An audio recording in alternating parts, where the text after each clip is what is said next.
Hey everybody, it's Boardgame Blogger. Today I'm here to review Mordred. This is a really neat Martin Wallace game, sort of based on the myths of King Arthur. Each player plays one of King Arthur's knights as you're trying to fight and destroy Mordred. It's sort of a push your luck style game, but there's a lot of interesting mechanics added onto that. As Martin Wallace always seems to do so well, he incorporates theme and mechanics in a really neat package. And this is a very quick game. You'll play in like 45 minutes or less. Sometimes you can do a game in like 20 minutes. It's really neat, and it's got what I really like the most in games, and that is alternate win conditions. I love games with alternate win conditions, and this game has it in spades. So it's a neat game. The rule book is really short. Here it is. It's just these 2 pages double-sided. So 4 pages total. It's a super quick game, simple game, but there's enough depth that you want to play it. Now this game is very, very luck dependent, and you're basically dice rolling for everything. So if dice turns you off, this is not going to be the game for you. However, I think that there's just plenty of neat choices to make with this dice on what you want to do.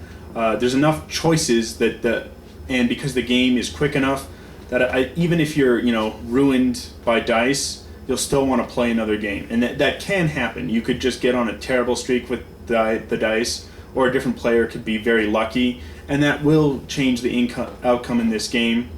But you're going to have fun along the way, and there's still enough decision making, and there's enough of ability to sort of gang up on the leader that the game is still fun, even as luck dependent as it is. And one thing I think about luck, about dice rolling, is it just adds excitement.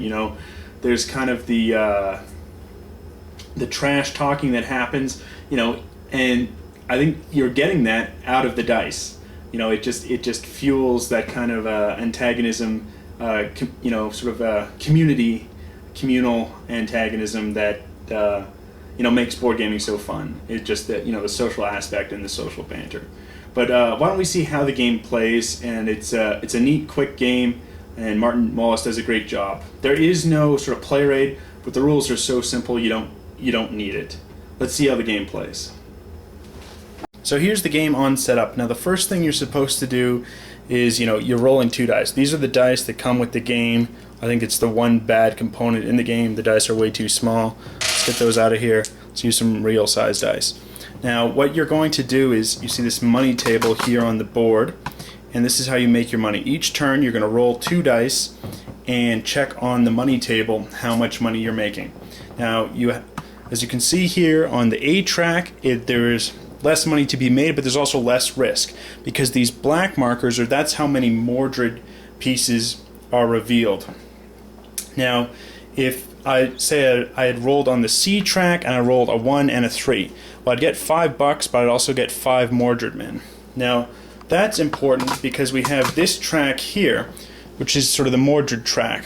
We start here, and if your player falls all the way down, then you lose the game, and the person highest up on the Mordred track will win.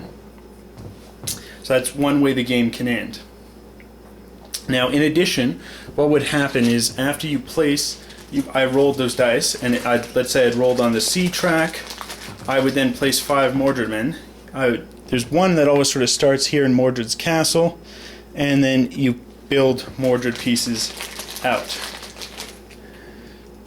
So 3, 4, and now I can build one anywhere off of a currently existing Mordred piece.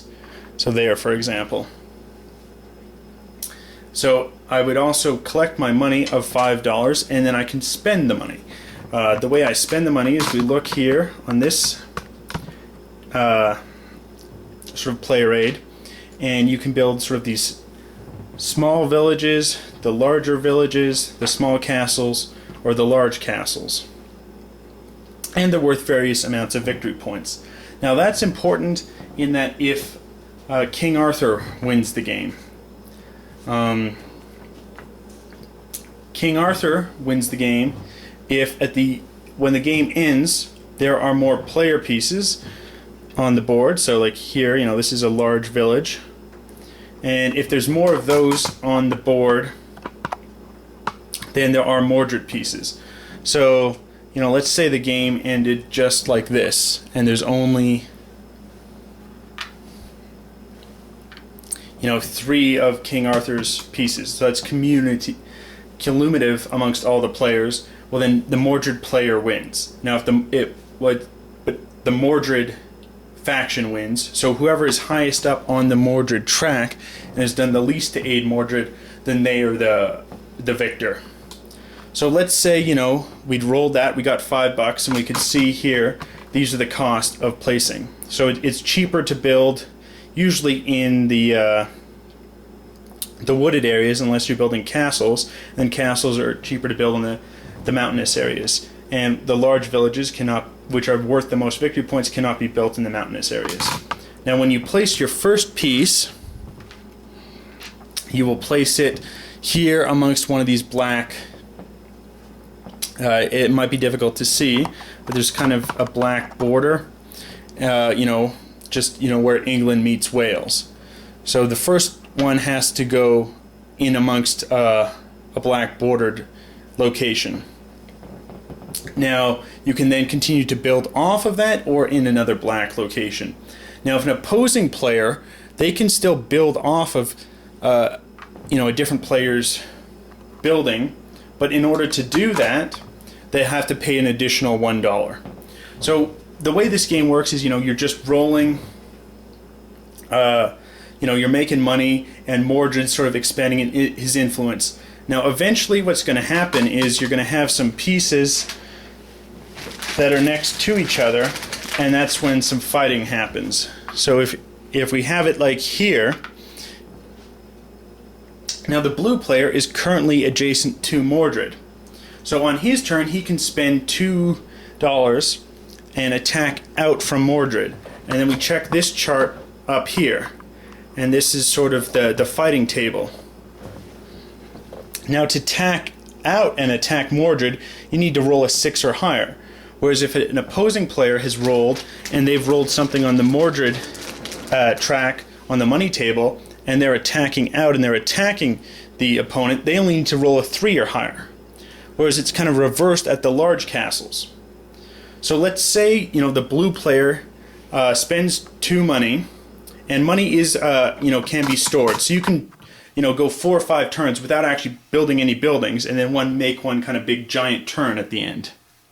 So that is a possibility. It's just as much money as you're willing to spend. Now if, Mordred tries to attack here, and he didn't roll, let's say he rolls the dice, and he ends up rolling just a 2. Well, he needed to get a 3 or higher, so that guy doesn't work. It's an unsuccessful attack. Then on blue's counterattack, if he successfully rolls a 6 when he spends $2 on his turn to attack and takes out the Mordred piece, he will go up 1 on this track. And that's the only way you can move back up on the track, whereas by rolling in the black columns here, you're going down on the track. And it's this sort of back and forth game. Now, as I said, there's alternate win conditions in this game, which I just love. And there's sort of 4 ways you can win. Either once all the Mordred pieces are placed on the board, which is 35 Mordred pieces, then the game ends. Then you see, are there more Mordred pieces or are there more player pieces? If there's more player pieces, then you score up whoever has the most victory points, and they win. Whereas if there's more Mordred pieces, it's whoever's highest up on this Mordred track.